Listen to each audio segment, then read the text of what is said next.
An artery tears. The field floods. The monitor flatlines. Every number is wrong. You sprint through the OR doors. Team frozen. Move now. Tonight, you are the attending trauma surgeon on call at a Level 1 trauma center.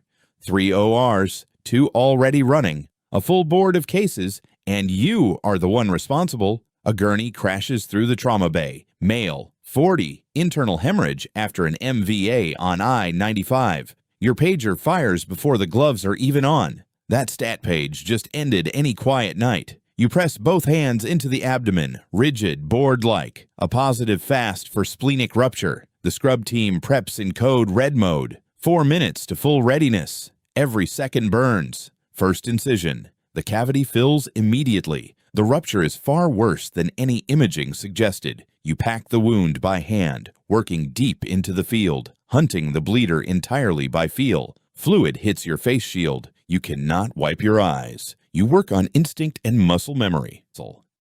2 bleeders, not one. A ruptured spleen and a torn mesenteric vessel both firing at once. You call it emergent splenectomy. Full removal. The only move fast enough to stop this patient crashing. Bleeding controlled. Patient stabilized. The scrub team exhales for the first time in 8 minutes. In the hallway, the patient's wife pushes past hospital security, demanding to enter the OR suite. Inside, the circulating nurse gets conflicting orders from you and the anesthesiologist at the same time. You step into the hallway in bloody gloves. She stops mid-sentence the moment she sees you. You tell her he is alive, surgery is ongoing, and the next 2 hours are what matter. She asks about the spleen. Can her husband actually survive and live a normal life without it? Yes, but post-splenectomy sepsis is real. He needs OPSI vaccines and a new medical baseline forever. She cries and thanks you at once. You turn and walk straight back through the OR doors.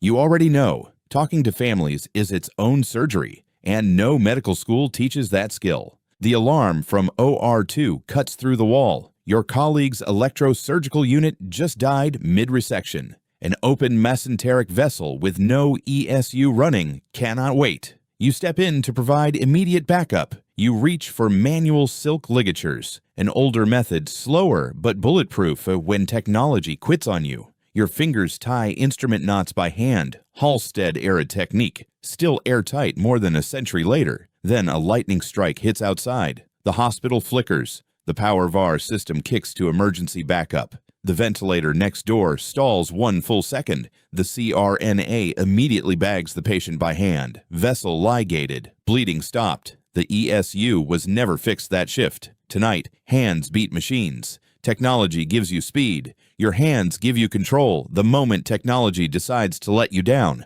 Outside, a major storm slams the city. The hospital power grid has been running unstable for hours. The generator holds the ORs, but HVAC in OR 3 trips off. No airflow at all. Your OR lights flicker 3 seconds during a deep suture layer. Your hands stay perfectly still. No HVAC means no positive pressure barrier. The room heats fast. Sweat burns under your eyes. OR3's patient transfers to your room. 2 back-to-back cases, 0 environmental reset between them. You call for terminal decontamination between these 2 cases. 12 minutes, Joint Commission says so. The charge nurse says bluntly, the next patient cannot survive a 12-minute wait on a cold table. You hold firm. 12 minutes is not paperwork. It is the next patient's life. Your next case, a 28-year-old woman, appendicitis, suspected perforation, 3 hours waiting on a gurney. The plan was laparoscopic appendectomy, 3 trocars, 40 minutes, textbook case. Everyone goes home clean.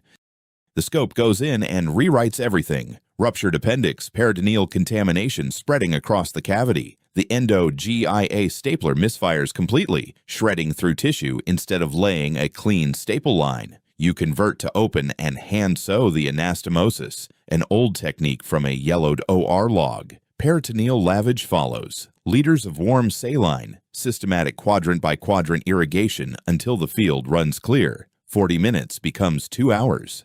2 trauma activations wait in the ER bay while you work. You close her abdomen. She will survive. But her recovery road just got much longer. Your pager fires again. MCI notification, 4 critical inbounds, ETA 8 minutes, all arriving at once, 1 open OR, 2 exhausted attendings. The system is running at its absolute hard operational ceiling. You activate the trauma backup call pool, ETA 20 minutes. That gap will cost somebody tonight.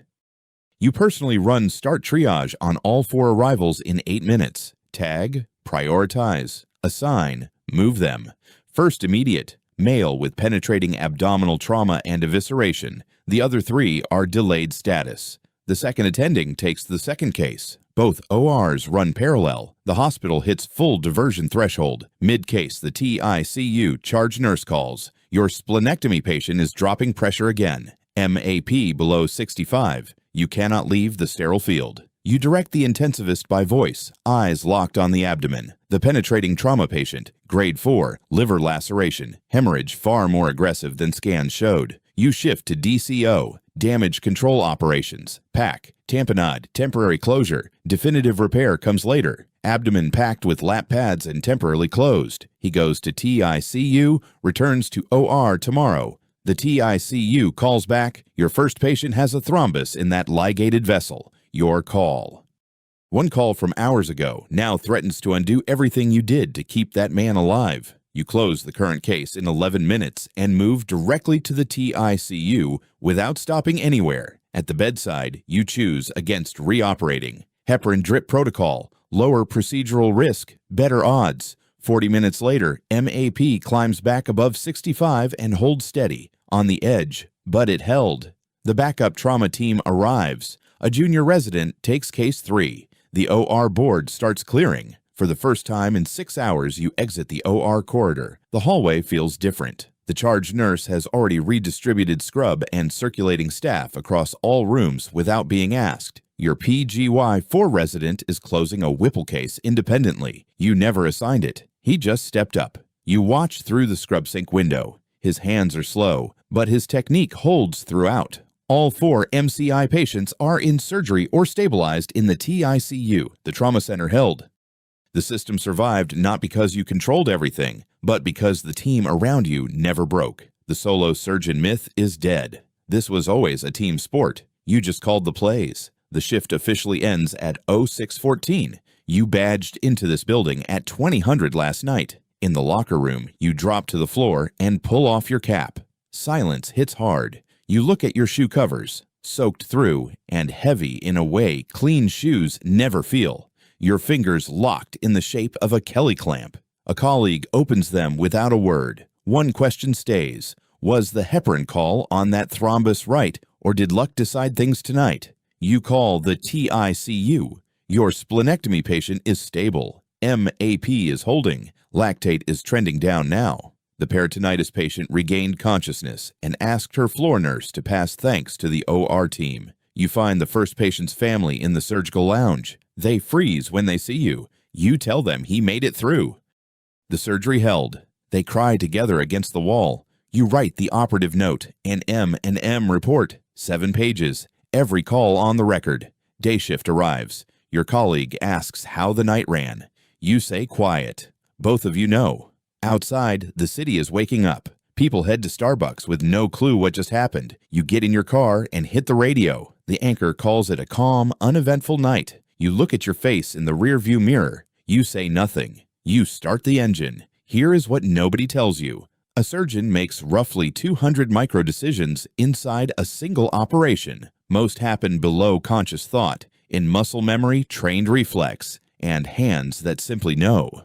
None appear in the operative report. They live only in the surgeon's hands, nowhere else. Tonight was not about saving lives. It was about holding a broken trauma system together. Every right call you made meant another call that never got made. That trade has no record.